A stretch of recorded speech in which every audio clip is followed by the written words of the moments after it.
Greetings, family and friends, and even our enemies, we greet you. My sister here and myself, we are going to talk about things that we observe in Africa, Ghana, to be exact. There is a great divide in our communities that we see. All different ethnic background people come in our communities, and they're vying for our business, and we are giving them our business. But we are here to talk about supporting each other, and building wealth with each other. Stop the self-hate among each other, not supporting each other business. That crab in a barrel mentality that need to be fling away far in a pit that don't have any bottom. We need unity among ourselves.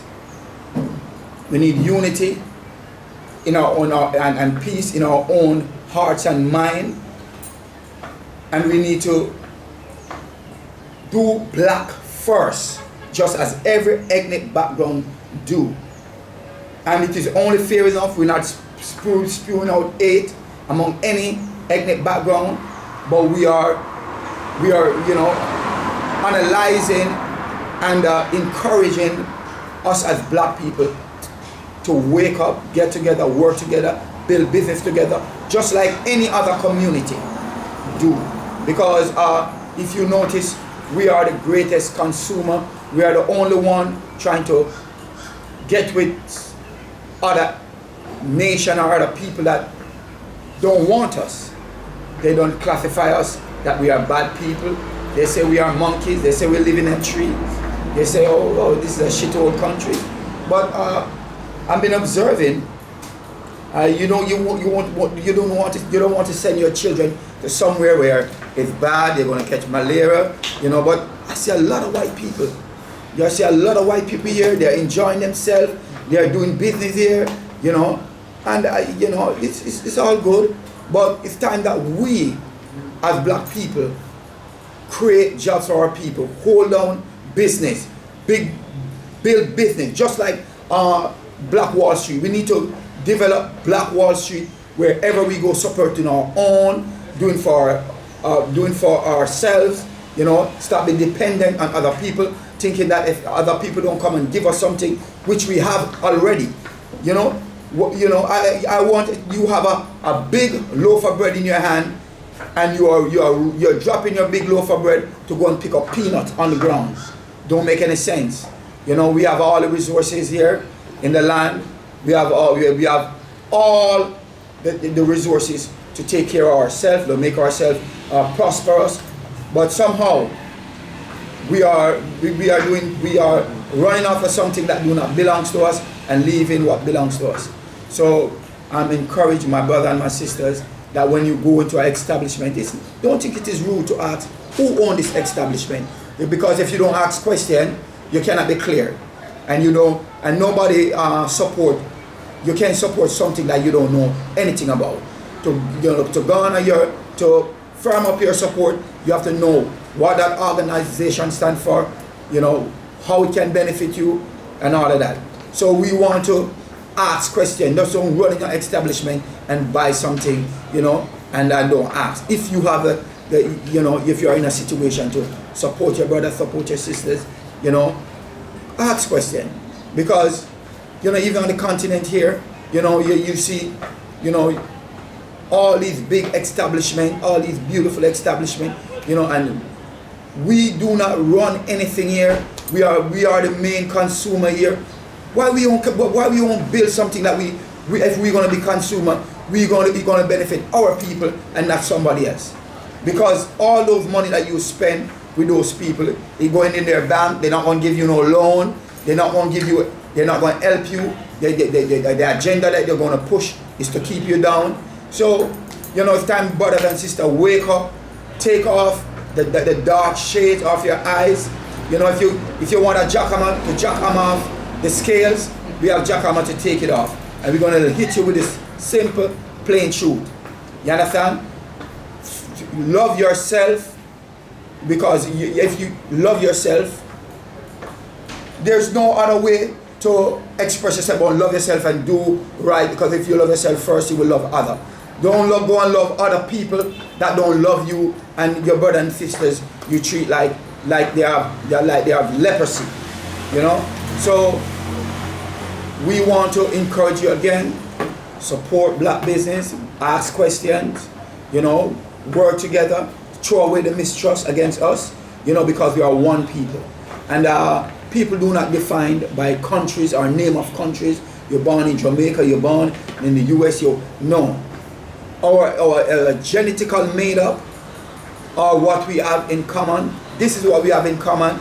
We are black people, you know, the original people of this earth, and that's why we are the most peaceful people. And we always, when our enemies slaughter us, like that my friend say, I won't say, I'm going to use a different term. The human destroyers of all people, like the one we call Leopold that go in the Congo and murder our brothers and sisters over for profit, you know. This is a terrible thing, and they celebrate, they put up a big statue to celebrate him. They always celebrate their murderers and their killers. And we cannot talk about our people. We talk about our people, oh, you are too militant, you are too this or that. But everybody can, you know, talk about their people, defend their people. You know, everywhere you go, you have Chinatown. You have Chinatown in every city in America.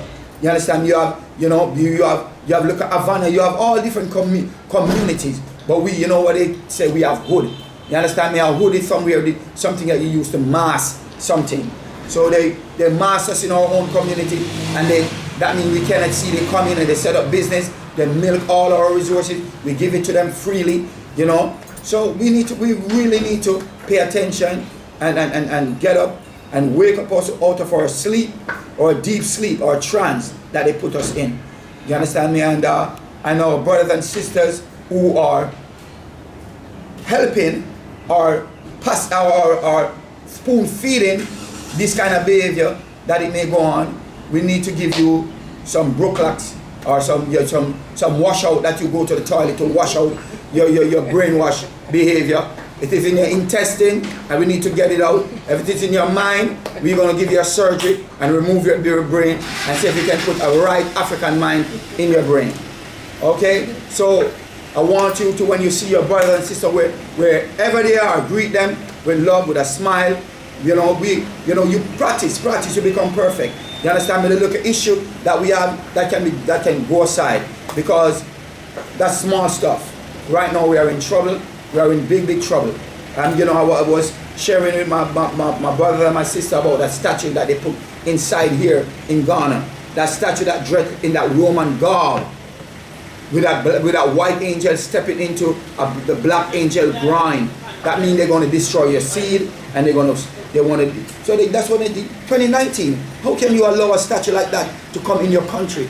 You understand me? They're showing you that what they are getting ready to do to us. You understand? And it's not good. You understand? So we are the suckers of the planet, that everybody can beat up on us and do us anything. You know, we need to revamp and rebuild our minds and, you know, get it together. You understand me? Because trust me, you don't believe you're going to play sweet and pretend, don't say anything. They're going to roll over your ass with a big tanker, with a big caterpillar. They're going to flatten you right to the ground like you would place a tile on a floor. So my brothers and sisters, I'm encouraging you. And my sister have a few words for you as well. Go ahead, my sister. Greetings and thank you for tuning in. My name is Sonika Arrington. I am a world traveler, I am a healer, and I am from my people. I want to give thanks for this moment and this opportunity to be here today, and give thanks to the ancestors, the ancient ones, the elders, my runners and my helpers for bringing me here today. It's been amazing here in Ghana.